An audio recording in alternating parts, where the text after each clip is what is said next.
Hi friends, నా పేరు Surendra. Welcome back to my channel. Videos నచ్చుతుంటే లైక్ చేయండి, కొత్తగా ఉన్న చూస్తుంటే ప్లీజ్ డూ సబ్స్క్రైబ్. దీనికంటే ముందు ఒక వీడియో చేశానండి. బయట ఏదైతే జరుగుతుందో, గౌతమ్ బయట టార్గెట్ చేయటానికి వచ్చాడు నిఖిల్‌నంతా ప్లాన్ చేసుకొనని. అసలు ఆ ప్లాన్ ఏంటి? గౌతమ్ వాళ్ళని టార్గెట్ చేశాడా? వాళ్ళు గౌతమ్‌ని టార్గెట్ చేశాడా? అసలు త్రూ ఔట్ ఈ జర్నీ ఆయన ఒక్కొక్కరికి చేసిన మంచేంటి, చెడేంటి, గౌతమ్ విషయంలో వాళ్ళు చేసిన మంచేంటి, చెడేంటి మొత్తం డీటెయిల్డ్‌గా ఒకటి చెప్పాను. ఇంకా దాంట్లో ఒక పాయింట్ మర్చిపోయాను నేను. మనోళ్ళు యాడ్ చేశారు ఎవరో కింద కామెంట్స్ రూపంలో. దాంట్లో మర్చిపోయిన పాయింట్ ఏందంటే, ఈవెన్ రాంగానే ఫస్ట్ డేనే ఆళ్ళకి ఛాన్స్ వచ్చినప్పుడు గేమ్ ఆడి గెలిచినప్పుడు, నైని పావని లాస్ట్ టైమ్ 1 వీకే ఉండిపోయింది. సో, నైని పావనికి ఇద్దామని ప్రపోజ్ చేసింది కూడా గౌతమే. సో, అల్టిమేట్‌గా ఎళ్ళేటప్పటికి మళ్ళా నైని పావని కూడా గౌతమ్‌ని తిట్టుకుంటది. సో, అంటే నేను ఇటువంటి ఎగ్జాంపుల్స్ బోలెడు చెప్పా ఆ వీడియోలో. ఇది కోట్ చేయలేదు కాబట్టి చెప్తున్నా. ఆయన చేసిన దాంట్లో ఈ ఈ పాయింట్ కూడా ఉంది. నైని పావనికి కూడా హెల్ప్ చేయటమనేది. సో, నైని పావనికి ఎలా చేశాడు, నబీల్‌కి ఎలా చేశాడు, ప్రేరణకి ఎలా చేశాడు, హరితేజకి ఎలా చేశాడు, సో, రోహిణి అండ్ అవినాష్‌తో ఎంత మంచిగుంటున్నాడు. సో, ఇవన్నీ పాయింట్స్ ఉన్నాయి. ఆన్ ద అదర్ సైడ్ వాళ్ళేం చేశారు అనేది కూడా ఉంది. సో, నచ్చితే మాత్రం లైక్ చేయండి, షేర్ చేయండి వీడియోని. ఇంకొకటేందంటే, ఈ మధ్య కాలంలో నిజాలు చెప్తే దానికి అంటే విపరీతమైన ఫ్యాన్ ఫాలోయింగ్ ఉండేవాళ్ళు డిస్‌లైకులు కొట్టడం, రిపోర్ట్ కొట్టడం ఫ్యాషన్ అయిపోయింది. అలా ఏదైనా కొట్టినప్పుడు మీ దగ్గరికి ఒక వీడియో వస్తది. ఏంటంటే, do you really like this video అని. నిజంగా గాని నచ్చితే మాత్రం దాన్ని ఇగ్నోర్ చేయకుండా 5 స్టార్ గాని ఏదైనా ఇవ్వండి. ఓకేనా? సో, నచ్చితేనే. నా వాదన మీకు నచ్చితేనే. ఓకే. ఉంటారు కొంతమంది ఉంటారు. ఎందుకంటే నిజాలు చెప్తే ఆబ్వియస్‌గా నచ్చవు. సో, నిజాలు అట్నే ఉంటాయి. కొంచెం ఆహ్, కటువుగా ఉంటాయి. రైట్, వీడియోలోకెళ్ళిపోదాం. వీడియోస్ నచ్చితే లైక్ చేయండి. ఈ రోజు చూసాక ప్రేరణ టాప్ 5కి డిజర్వ్డ్ అని మీకు అనిపించిందా? కామెంట్ చేయండి. టాప్ 5కి నేను గెలుపు ఎలాగో విన్నింగ్ రేస్‌లో అయితే లేదులెండి. ఊరికే నామకే వాస్తే ఆమె పేరు పెట్టని తప్పితే విన్నింగ్ రేస్‌లో అస్సలు లేదామె. సో, అట్‌లీస్ట్ టాప్ 5కి అర్హురాలా? అసలు ఈ వీక్ ప్రేరణ గారి నామినేషన్‌లో ఉంటే సేవ్ అయ్యేదా? అని కూడా నాకు డౌట్ వచ్చింది. అంటే వీళ్ళకి భలే ఉంటాయండి. వీళ్ళ డిజైనింగ్ బిగ్ బాస్ కావాలని చేస్తారేమో గాని, వీళ్ళు నెగెటివ్‌గా ఆడతారు చూసావా ఒక వీకు. ఆ వీక్ అసలు ఏమీ నామినేషన్‌లో ఉండరు. సో, పాజిటివ్‌గా ఆడే పాయింట్స్ మాత్రం వచ్చినప్పుడు వీళ్ళు నీట్‌గా సేవ్ అయిపోతా ఉంటారు. నాకెందుకో నాకెందుకో ప్రతి సీజన్‌లో ఒక స్ట్రాంగ్ కంటెస్టెంట్ ఎళ్ళిపోతారు. అది ప్రేరణ అని నేను చెప్పను గానీ, ఒక సీజన్‌లో రవి గారు ఎళ్ళిపోతారు. ఒక సీజన్‌లో ఇనయా సుల్తాన్ ఎళ్ళిపోతారు. నెక్స్ట్ వీక్ ఏదన్నా ఒక ఇది జరగబోద్దేమో అనిపిస్తుంది. అంటే లైక్ ఒకవేళ గౌతమ్ అంటే బిగ్ బాస్ మనం ఏదైతే కోరుకుంటాడో అది చేయడు. గౌతమ్ నామినేషన్‌లో ఉండాలని ఉవ్విర్రూలుతున్నాడు. సో, దానికి బ్రేకేసి గౌతమ్‌ని ఒకవేళ సేవ్ చేస్తే ఓకే. సో, అవినాష్ ఎలాగూ మెగా చీఫ్. ఇట్లా అంటే ఓట్ బ్యాంక్ అనేది ఒక్కోసారి ఒక్కొక్కరి చేతుల్లోకెళ్ళిపోద్ది. సపోజ్ ఇప్పుడు నిఖిల్ సేవ్ అయ్యాడనుకో, Nikhil, Gautam undoubtedly 2 vote bank ఉన్న ఇద్దరు పెద్ద కంటెస్టెంట్స్ ఈ సీజన్‌లో. సో, ఇప్పుడు నిఖిల్‌కి పెద్ద ఇదేం లేదు ప్రేరణ అంటే. ప్రేరణకి, గౌతమ్ ఫ్యాన్స్‌కి అంత లేదు. సో, ఇటువంటి ఛాన్స్ వస్తే ఆమెకు కష్టమైపోద్దామె. అంటే నేనెందుకు చెప్తున్నా అంటే అటువంటి సిట్యుయేషన్ క్రియేట్ చేస్తాడు కూడా బిగ్ బాస్. మీరు మనం అనుకుంటున్నాం బిగ్ బాస్ ఇప్పుడు చాలా తెలివిగా ఆడతాడు. సో, టైమ్ వచ్చినప్పుడు మనలో ఉన్న ఏదైతే యాంగిల్ ఉందో లైక్ అంటే సేఫ్ యాంగిల్ గాని, ఒక రకమైన ఎదుటోళ్ళని ఇబ్బంది పెట్టే యాంగిల్ గాని, ఇరిటేట్ చేసే యాంగిల్ గాని అయన్నీ చూపిస్తాడు బిగ్ బాస్. సో, ఎంత దారుణమండి ఈరోజు. సరే, ఫ్యామిలీ వీక్స్ గురించి మొత్తం చెప్పాక దోస మ్యాటర్ మాట్లాడుకుందాం. లాస్ట్ రోజు మాట్లాడుకుందాం. సో, ఈ రకంగా టార్గెట్ చేసింది చూడండేమా, ఈమెకి ఎన్ని చెప్పినా వేస్టే. అంతకు ముందే చెప్పిపోతాడు వాళ్ళ హస్బెండ్. అంతకు ముందే ఏం చెప్పెళ్తాడు? కోపం తగ్గించుకో, మాట అనొద్దు. అంటే ఇక్కడ చూడండి. ఆహ్, తేజ చాలా ఎమోషనల్ అయ్యాడు. వాళ్ళ మదర్ వచ్చింది. చాలా బాగా అన్నాను. టాప్ 5లో ఉండాలంది. సో, ముందు ఈ పాయింట్లు చెప్పేస్తా. ప్రేరణ మ్యాటర్ నెక్స్ట్ చెప్పేస్తా. సో, బాగా అన్న ఆయన. సో, మన ఊరోళ్ళందరూ అసలు నువ్వు చాలా బాగా ఆడావురా బస్తాలు టాస్క్ అన్నారు. చాలా పాపం చాలా బాగా ప్రైజ్ చేసింది. తేజ కూడా ఫుల్ హ్యాపీ. సక్సెస్ అంటే ఇదని చాలా హ్యాపీగా ఫీల్ అవుతాడు. సో హ్యాపీ నిజంగా. ఎందుకంటే అందరికి వచ్చి ఆయనకి రాకపోతే ఏదో ఒక వెలితుండేది. దాన్ని క్లియర్ చేశాడు బిగ్ బాస్. బిగ్ బాస్ చూసే ప్రతి వాళ్ళకి ఏందంటే ఎవరు ఎటువంటి అన్నా ఫ్యామిలీ వీక్ అందరికి రావాలని కోరుకుంటాం మనం. Being Bigg Boss lover. So, అలానే ఇదైపోయింది. మొత్తం క్లాప్స్ కొట్టారు. చాలా బాగా ఆడుతున్నావు. ఇంకా బాగా ఆడు. టాప్ 5లో ఉండే ఛాన్స్ ఉందని చెప్తది. చాలా మంచిగా అంటే మన పక్కింటోళ్ళు ఎలా మాట్లాడతారో అలా మాట్లాడింది. ఆ మాట తీరు గాని, ఆ స్లాంగ్ గాని సూపర్ అనిపించింది నాకు. సో, ఇక్కడ ఆ తర్వాత ఈ శ్రీపాద్‌ది నేను ఆల్రెడీ చెప్పుకున్నా. మంచిగాడు. సో, కొన్ని కవర్ చేసుకో. కిచెన్‌కి దూరంగా ఉండు. నోరు జాగ్రత్త. నీ నోటి నుంచి వచ్చే వర్డ్స్ అనేవి అంత ఇదిగా అంటే ఒక కైండ్ ఆఫ్ టోన్‌తో వస్తాయి. వాటిని తగ్గించుకో అన్నట్టు చెప్తాడు. అంత అయిపోయింది. సో, ఇప్పుడు మెయిన్ మ్యాటర్‌కి వద్దాం. మెయిన్ అసలు ఈరోజు కోర్ పాయింట్ మాట్లాడుకుందాం. ఈరోజు కోర్ పాయింట్ ఏందంటే, అంటే విష్ణుప్రియ ఒక మాట చెప్తది. ఫుడ్ దగ్గర ఎంపతి అనేది ఉండాలి. అసలు ఈ అమ్మాయికి ఉండదు అని. మీకు గుర్తుందా? మణికంఠ ఉన్నప్పుడు ఇదే పాయింట్ మీద ప్రేరణ చాలా సార్లు అంటాడు. మణికంఠలో ఉన్న నెగెటివ్ యాంగిల్ చెప్తానే ఈ పాయింట్ వచ్చినప్పుడు మనం సపోర్ట్ చేసినా గాని అప్పట్లో ఏందంటే మణికంఠ అనేది ఒక ఎమోషనల్ రోలర్ కోస్టరే గదా! సో, మణికంఠ అబ్జర్వ్ చేసిన మణికంఠ ఇది ఎప్పుడో అబ్జర్వ్ చేశాడు. సో, ఎప్పుడు ప్రేరణ గురించి చెప్పేటప్పుడు ఆయన ఒక మాట చెప్పేవాడు మణికంఠ. ఏమని? ఫుడ్ దగ్గర ఆమె ఎంపతి ఉండదు. మైక్రో మేనేజ్‌మెంట్ చేస్తది. నాకలా చేస్తే బీపీ వస్తది. నాకలా చేస్తే కోపం వస్తదని. ఇప్పటికైనా అర్థమైందా? సో, నేను అవన్నీ బేస్ చేసుకొని మీరు అప్పుడప్పుడు అడుగుతుంటారు నన్ను. ఎలా చెప్పగలిగారండి ప్రేరణ ప్రేరణ త్వరలో బయటపడిద్దనంటే, day second week, third week నుంచి కూడా ఇదే. మీకు గుర్తుంటే ఫస్ట్ నిఖిల్ వచ్చినప్పుడు నిఖిల్ మీద గొడవ అయ్యిద్ది అందరికి. అంటే ప్రతి దాంట్లో నిఖిల్ దూరుతుంటాడు. ఏంది నువ్వు ఊరికూరికనే దూరుతున్నావు అది ఇది అని సీత ఈళ్ళన్నప్పుడు, లేదు లేదు లేదు నిఖిల్ చాలా బాగా మేనేజ్ చేస్తాడు. మీరు చూడండి చాలా బాగా మేనేజ్ చేస్తున్నాడు ప్రేరణ. అంటే ఈళ్ళంతా ఒక గ్రూప్‌గా కలిసొచ్చి, ఈ అమ్మాయి చాలా తెలివిగా ఏందంటే వాళ్ళతో లేకుండా ఎక్కడొచ్చి ఈళ్ళ నుంచి పాయింట్స్ లాగుతుంది. అలా అని చెప్పి అవినాష్, టేస్టీ తేజ అంటే భయంకరమైన లవ్ అంటే అదేం లేదండోయ్! నేను ఫస్ట్ నుంచి చెప్తున్నా అదే. వీళ్ళు వాళ్ళ ట్రాప్‌లో పడ్డారంతే. ఈరోజు కూడా ఒక మాట అంటది. ఇక టేస్టీ తేజ సంచాలక్‌గా ఉండి అవినాష్ మెగా చీఫ్ అవ్వంగానే, సో టేస్టీ తేజ, అవినాష్ ఒకరికొకరు భలే సహాయం చేసుకుంటార్రా! అసలు మాట పడనీయర్రా అంటే, మనోడున్నాడుగా నబీల్ ఇంక ఆమె ఏమంటే ఆమె తందాన. సగం గేమ్ పోయింది నబీల్‌కి ఆమె వల్లే. ఇంక ఆడ కూర్చొని అందరి మీద. ఇప్పుడు ఎవరి దగ్గరుంటే వాళ్ళకి తందానంటే, ఇంకా గేమ్ పోక ఏం చేసిద్దాయింది? సో అవునవును వాళ్ళు ముగ్గురు ఒకే మాట మీద ఉంటారు. ఏదైనా పాయింట్లు భలే మాట్లాడుకుంటారు. అవినాష్ కొంచెం తక్కువ అంటాడు. ఎందుకంటే అవినాష్ ఈయనకి హెల్ప్ చేశాడు కాబట్టి. సో ఇవన్నీ జరుగుతుంటాయి. సో నువ్వేదైతే అన్నావో వాళ్ళిద్దరు చూడు అసలు ఒకరికొకరంటే, నువ్వు మీ గ్రూప్‌లో ఒకరికొకరు లేరా? సో నిఖిల్ వచ్చి హెల్ప్ చేయడా యష్మికి? యష్మి వచ్చి పృథ్వీకి హెల్ప్ చేయడా? అసలు నామినేషన్ కూడా కలిసే మాట్లాడుకుంటారు కదా! ఓపెన్‌గా నువ్వొచ్చి, "అరే! మా మా అమ్మొచ్చి ఇలా చెప్పిందిరా.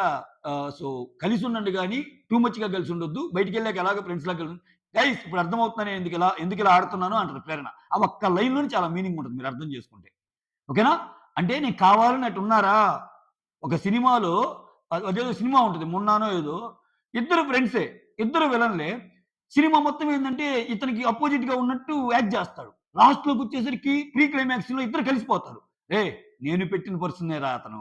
సో, ఈ ప్రపంచానికి మేమిద్దరం గ్రూప్ గాదని తెలియాలి. మేమిద్దరం విలన్స్ అని ఒకరికొకరని తెలియాలి. అప్పుడు మా మధ్య ఉంటది గదా మొత్తం" అన్న కాన్సెప్ట్ అన్నమాట ఈళ్ళది. ఇది మామూలు కాన్సెప్ట్ గాదురా స్వామి. నేను జెప్తే నన్ను తిట్టుకున్నారు గానీ కొంతమంది మీకు ఇప్పటికైనా అర్థమవుతుందా? వీక్ 1 నుంచి నేనేమేమి చెప్పానో మొత్తం చూడండి. సో, 'మణికంఠ' గేమ్ గురించి గాని, 'ప్రేరణ' గురించి గాని మీకు మీకు అవి కళ్ళకి కట్టినట్టు జెప్పా. కాపోతే ఏందంటే మీరు నచ్చినా వదిలేస్తారట. ఒక లైకో, ఒక షేరో కొడితే కొంచెం మనం జెప్పేది ఎళ్తదనే కొంచెం ఇదుంటది. ఆఫ్‌కోర్స్ మరి అంత ప్రెషర్ చేయటం కూడా నాకిష్టం ఉండదు కాబట్టి దట్స్ ఫైన్ ఎన్ని వ్యూస్ వచ్చినా. రైట్ ఇప్పుడు పాయింట్‌లోకొద్దాం. సో, ఫుడ్ దగ్గర ఎంపతి ఉండదనగా ఇక్కడ ఏం జరిగిందండి దోసలేస్తుందామె. చూడండి ఇక్కడ. ఇక్కడ మనిషిని బట్టి ఎంత ప్రయారిటీస్ మారుతాయనే దానికి బెస్ట్ ఎగ్జాంపుల్ ఈరోజు జరిగింది. అయితే ఎంతసేపటి క్యూట్ యాంగిల్, బబ్లీ యాంగిల్ గాదండి. నువ్వెంత కష్టమైనా పడు. ఒక మనిషిని చూసే వే అనేది మన బిహేవియర్ ఏంటో తెలియజేస్తది. సో, అది దట్టు ఫుడ్ దగ్గర. అసలు విష్ణుప్రియ ఏమన్నా చెప్తదా? నాకసలు నచ్చదామె ఫుడ్డు. ఏదో ఇట్లేసినట్టేస్తది అని చెప్పిని అప్పుడు దాన్ని మసిబూసి మారేడుకాయ చేయడానికి నాకు సార్ గూడా మామూలుగానే ఉంది గదా! అన్నట్టు. ఈరోజు అర్థమవుతుందా? పోను. అంటే మొన్న సీతాఫలంకాయ. ఈరోజు దోస. ఇంకో రోజు ఇంకొకటి ఇలా కంటిన్యూస్‌గా జరుగుతున్నాయి చూడండేమ. సో, నిన్న అవినాష్‌తో. ఇప్పుడు ఒకటండి సరుకులు బిగ్ బాసేగా పంపించేది. మన ఇంట్లో సరుకులేమన్నా వస్తున్నాయా? రావటం లేదుగా. సో, అది కొంచెం తెలుసుకొని అసలు ఏం అథారిటీ ఏంటి ఫుడ్ విషయంలో? అక్కడ ఎవ్వరు అడగలేకపోతున్నారు. గౌతమ్ గ్రాఫ్ పెరిగిందక్కడే. ఈళ్ళందరూ ఏందంటే ఓవర్‌గా మాటలు అనిపించుకొని కామ్‌గా ఉంటున్నారు. గౌతమ్ చెలరేగిపోయి అడుగుతాడు కాబట్టి ఆయన విలన్ చేయటానికి ట్రై చేస్తున్నాం ఎక్కువ. విచిత్రం ఏందంటే ఆయన విలన్ చేయటానికి ఏం మాట్లాడేదంతా ఇటువంటి వాళ్ళని పక్కన పెట్టుకొని మళ్ళా ఈ బాధితులు ఉన్నారు చూసారా? టేస్టీ తేజ, అవినాష్ ఈళ్ళందరూ. మళ్ళా ఏదో ఒక రంగంగా ఈళ్ళకి కూడా దెబ్బలే. నిన్న వరస్ట్ ఫెలో అంది. ఈ అమ్మ అని చెప్పి రోహిణిని అంది. ఈ రోజేమో ఇంకోటంది. ఈ ఈళ్ళ మాటలు పడినా ఉంటారు. అదేందో నాకర్థం కాదు. ఓకే. పాయింట్‌కొస్తే దోసలేస్తుందండి ఆమె. దోసలేసేటప్పుడు 2 దోసలు ఆయనకేసింది. ఆయన వాటా అయిపోయింది. సో, విష్ణుప్రియ వాటా ఉంది కదా! విష్ణుప్రియ సపోజ్ 2 దోసలనుకో, ఒక దోస నాకు చాలన్నప్పుడు ఇంకో దోస ఆమె వాటా ఉంటదిగా. నా దోస టేస్టీ తేజకి అంది. అలానే అవినాష్ కూడా ఎస్‌పీ దోస ఒకటేదో ఇమ్మన్నట్టుంది. అందుకే ఇప్పుడు ఇక్కడ టేస్టీ తేజ 2 దోసలేసాక మూడో దోస కోసం వెయిట్ చేస్తుంటాడు. ఈ మూడో దోస అనేది ఈయనది కాదు విష్ణుది. అలా అని చెప్పి ఆయన తినటం కంప్లీట్ అవ్వదు పాపం. ఆ 2 దోసలు తిన్నాక ఏం చేస్తాం? మూడో దోస ఏస్తాంగా. ఎందుకని అక్కడ విష్ణుప్రియ ఒప్పుకుంది. విష్ణుప్రియ నా దోస ఇచ్చేయమంటుంది. అటువంటప్పుడు అరె! నీ 2 దోసలు నీకయిపోయినాయి కదా! నిఖిల్‌కేస్తానంటుంది. అక్కడ నిఖిల్ వద్దంటున్నాడు. నిఖిల్ వద్దు నాకేసేది మళ్ళా ఇప్పుడు నువ్వు ఒకటేయటము, ఒకటి నాకేయటం వద్దు. నాకేసే 2 దోసలు ఒకేసారి ఏసి నాకు వేడి వేడిగా ఉంటే ఆయన అంటుంటే, లేదు లేదురా నీకే ఏస్తానురా అంటుంది. ఈ what kind of game is this? ఇది గ్రూప్ గేమ్ కాదా? ఇది ప్రేరణ కరెక్ట్‌గా ఆడిన గేమా? ఎలా డిఫైన్ చేసుకుంటారు? మళ్ళా ఇంకో మాట అంటది దానికి. కిచెన్ టీమ్‌లో ఉండి కూడా తనకి అర్థం కావటం లేదురా! వేరే వాళ్ళయి తింటున్నాడు అంటుంది. అసలది ఎంత అసలిది ఎంత ఇదండి. మనుషుల దగ్గరికొచ్చినప్పుడు విష్ణుప్రియ గురించేమో ఒకానొక పాయింట్‌లో క్యారెక్టర్‌లెస్ అనే పదం గాకుండా అసలామెతో ఎలా ఫ్రెండ్‌షిప్ జేస్తున్నార్రా? ఒకసారి రష్మితోనేమో అసలామె రియల్ లైఫ్‌లోనే రివెంజఫుల్ రా! 'బిగ్ బాస్' గేమ్ గాదు. రియల్ లైఫ్‌లోనే రివెంజఫుల్. క్యారెక్టర్ అసాసినేషన్ చేసే మాటలే మాట్లాడే మాటలు. వాటిని గూడా మనము వాటికి అడ్జెక్టివ్స్ చేర్చి very cute, very bubbly, very excellent ఈ మాట్లాడామనుకో ఒకటి ఇంక మనం ఇంకేందంటే ఇంక మన కళ్ళ ముందు ఏదైనా జరుగుతున్నా దాన్ని వాంటెడ్‌లీ సపోర్ట్ చేసినట్టు ఉంటది. నా వరకైతే అట్‌లీస్ట్. ఓకే. అఫ్‌కోర్స్ దీంట్లో ఎవరి పాయింట్ ఆఫ్ వ్యూ వాళ్ళది. నేను తప్పట్ను. నా వ్యూ నేను చెప్తున్నా. ఓకే. అట్‌లీస్ట్ నేనైతే దాన్ని ఖచ్చితంగా చెప్తా. నాకు ఎంత ఇదైనా. రైట్? సో, ఇక్కడ ఫీల్ అవుతాడు టెస్ట్ తేజ. అవినాష్‌తో ఏమంటది? అరే! ఏందిరా వాడు కిచెన్ టీమ్ అయ్యుండి ఇంకో దోస ఎక్స్‌ట్రా అడుగుతున్నాడంటది. అది విష్ణుప్రియదే గదా అడుగుతుంది. తప్పేముంది విష్ణుప్రియ గూడా ఒప్పుకుంది గదా! అని కామ్‌గా ఎళ్ళిపోతాడు. విచిత్రం ఏందంటే అక్కడ నిఖిల్ నాకొద్దు వాడు పళ్ళెం పట్టుకొని వెయిట్ చేస్తున్నాడు టేస్టీ తేజ మూడో దోస కోసం. పళ్ళెం పట్టుకొని లిటరల్‌గా. నిఖిల్ ఏమంటున్నాడు? నాకొద్దు అని నిఖిల్ అంటున్నాడు. నిఖిల్ వద్దన నిఖిలు, నిఖిలు రారా దోస అంట. నిఖిలు అంటే టేస్టీ తేజ ముందున్నాడుగా. అందుకే నేను చెప్పింది. టేస్టీ తేజ, అవినాష్ ఈళ్ళందరి మీద చూపించేది ఆర్టిఫిషియల్ ప్రేమ. విషయం వచ్చినప్పుడు ఆమె వాళ్ళ వైపే ఉంటదని నెత్తి నోరు బాదుకునేటట్టు చెప్పినా మీకు ఇంకా స్టిల్ నేనేదో ప్రేరణను టార్గెట్ చేసినట్టు ఉంటది. మనం మాట్లాడే మాటలు ఎంతండి ఆ మాట్లాడే మాటల ముందు? ఎటువంటి నిందలేస్తాయి మనుషుల మీద. రైట్ అయిపోయిందా? ఈ ఇదయిపోయాక అవినాష్ ఇదయిపోయాక విష్ణుప్రియతో చెప్తాడు. టేస్టీ ఏందిరా ఆమె అలా అంటుంది? అరే నేనున్నప్పుడు అందరికి ఎగ్గు దోసలిచ్చి లాస్ట్‌లో తిన్నానురా నేను. ఏంది ఇలా మాట్లాడుతుందామె? అంటే విష్ణుప్రియ అంటది. అసలు అదేందిరా మీకు ఆయనకి కమ్యూనికేషన్ ఉంది. నిఖిలే నీకేయమంటున్నప్పుడు ఆమెకేంటి ప్రాబ్లమ్? ఇది ఫుడ్ దగ్గర ఎంపతి ఉండాలి. మరి ఇంత దారుణంగా ఉంటదని విష్ణుప్రియ కూడా అంటది. మోర్ ఓవర్ అరే నా సమ్మతితోనే కదరా నీకిచ్చింది నేను. నా దోసని నీకియ్యమంటేనే కదా ఇచ్చింది నేను. దానికెందుకు అలా ఫీల్ అవుతున్నాడు? సో, అంతటితో అయిపోయిందా? అయిపోలా. ఒక మనిషిని ఎమోషనల్‌గా ఎంత టార్చర్ చేయాలో అంత టార్చర్ చేస్తదండి.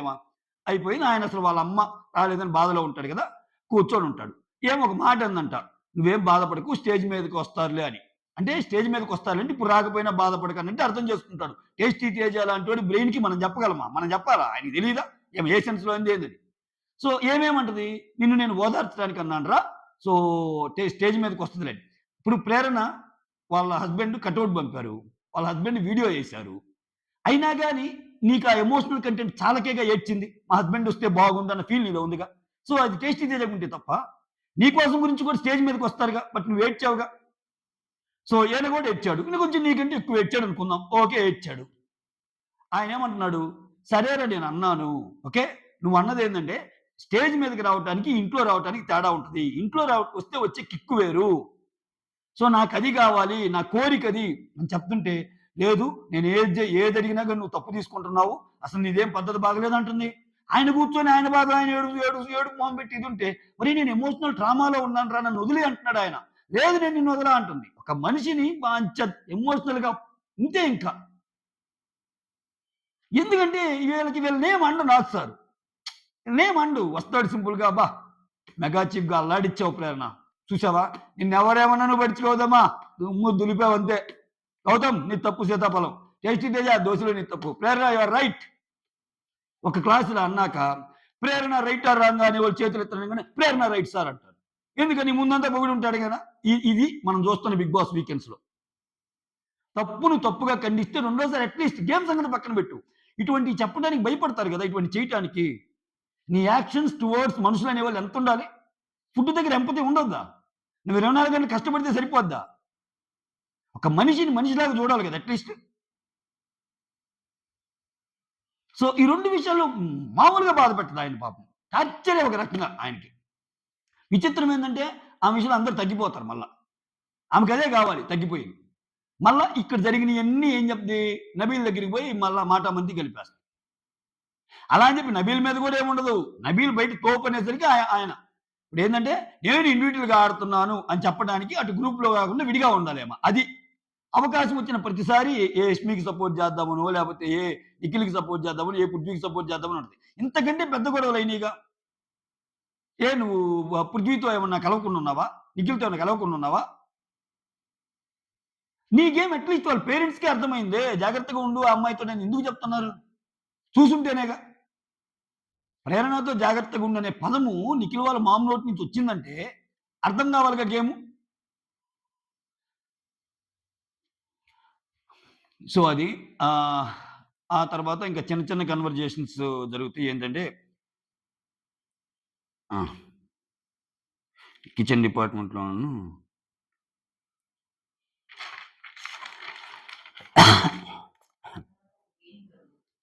మెగా చిప్ గేమ్ జరిగిద్దండి. ఆల్రెడీ ఒక వీడియో కూడా చేసున్నాను. దాంట్లో అవినాష్ గెలుస్తాడు.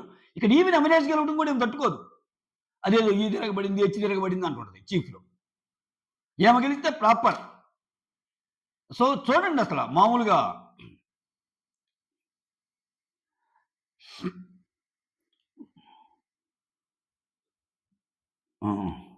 ఇక్కడ ప్రేరణ నాకు ప్రేరణ సింగిల్ కూర్చొని బాధపడతా ఉంటది. నాకు బాత్రూమ్స్ ఇవ్వండి బిగ్ బాస్. నాకిప్పుడు అర్థమవుతుంది. నాకు కిచెన్ అనేది అసలు వద్దు. ఇది మోస్ట్ డేంజరస్ ప్లేస్. అసలు నేనున్న సిట్యుయేషన్‌కి ఇంకా మోస్ట్ డేంజరస్ ప్లేస్ అంట. అంటదంతే. రేపు మళ్ళా పోయి ఆ పెనుము చుట్టూనో అక్కడ తిరుగుతా ఉంటది అందరిని ఇది జేయటానికి. పేరుకి ఆయన మెగా చీఫ్ అయినా సరే, ఇప్పుడేమైనా మెగా చీఫ్‌కి ఎంత కంట్రోల్ చేసింది? నిజంగా ఒక్కరు గాని అదే విధంగా ఎంఏది చూపిస్తే తట్టుకోగలదా? ప్రతిరోజు ఆడవలసుంటది. ఆ ఏడుపు రాకూడదని గౌతమ్ ఎదురు తిరిగాడు. గౌతమ్ ఎదురు తిరిగాడు కాబట్టే ఆయన మీద. ఇప్పుడేంటంటే అవినాష్ మాట అంటే పడుతున్నాడు. టేస్టీ తేజ మాట అంటే పడుతున్నాడు. ఇప్పుడేమవుతుందంటే వీళ్ళందరి ఫ్యాన్స్‌కి గౌతమ్ ఎందుకు టార్గెట్ అవుతాడంటే అందరికి గొడవలున్నాయి. అందరితో. సో అదనమాట. ఇది మాట్లాడుకున్నాంగా ప్రేరణ టు నబీల్ అంతా అయిపోయి మాట్లాడుకుంటారు. తేజ, అవినాష్‌కి టైట్ బాండ్ ఉంది. ఒకరినొకరు అసలా భలే నిలబడతారు ఒకరి కోసం ఒకరు. డిఫెండ్ చేసుకుంటారని. సో వీళ్ళేదో చేసుకున్నట్టు. వీళ్ళది అంతకు మించి గ్రూప్ గదా! నీ టీమ్‌లో ఉండి, రెడ్ టీమ్‌లో ఉండి, ఒక పాయింట్ ముందుకున్నా గాని గౌతమ్‌ది, కంటెండర్ ఎక్కడైపోతాడో అని జెప్పి, టేస్టీ తేజ లాంటోడొచ్చి చెప్పినా, లైట్ లేరా అని తీసుకున్న మెంటాలిటీ.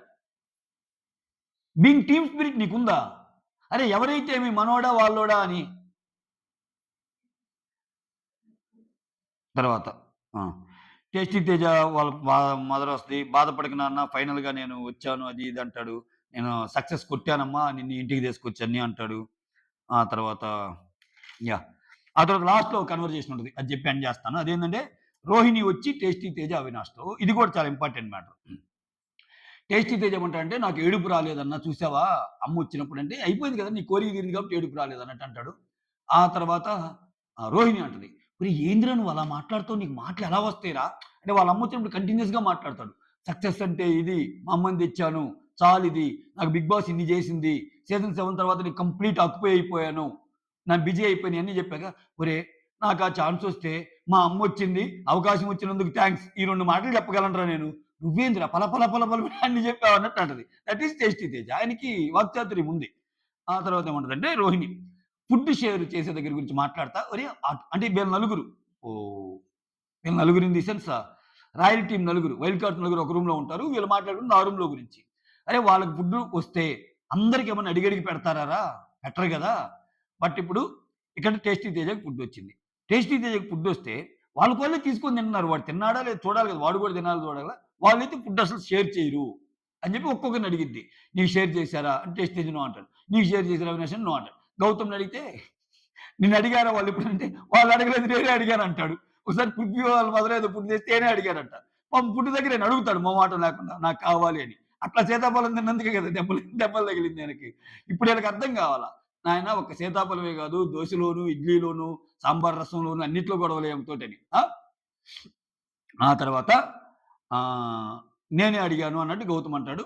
ఆ తర్వాత ఇంక దీన్ని ఎక్స్‌టెండ్ చేస్తా టాపిక్ లాగుతా ఉంటే రోహిణి వద్దులే ఇంకెందుకు అయిపోయింది అది అయిపోయింది పడుకోండి అంటాడు గౌతమ్. దాంతో ఎండ్ అయిపోద్ది. ఇంక దాన్ని లాగాలని చూడలేదుగా. ఒక పాయింట్ వాళ్ళ మీద చెప్తే ఇంకా వాళ్ళ నెగిటివ్ దొరికింది కదా అని చెప్పి వాళ్ళు టార్గెట్ చేసే విధంగా గౌతమ్ ఏమో వాళ్ళకి ఎక్కిచ్చి వీళ్ళకి చెప్పడం లేదుగా. వీళ్ళ మీద వీళ్ళకి ఎక్కిచ్చి వాళ్ళకి చెప్పడం లేదుగా.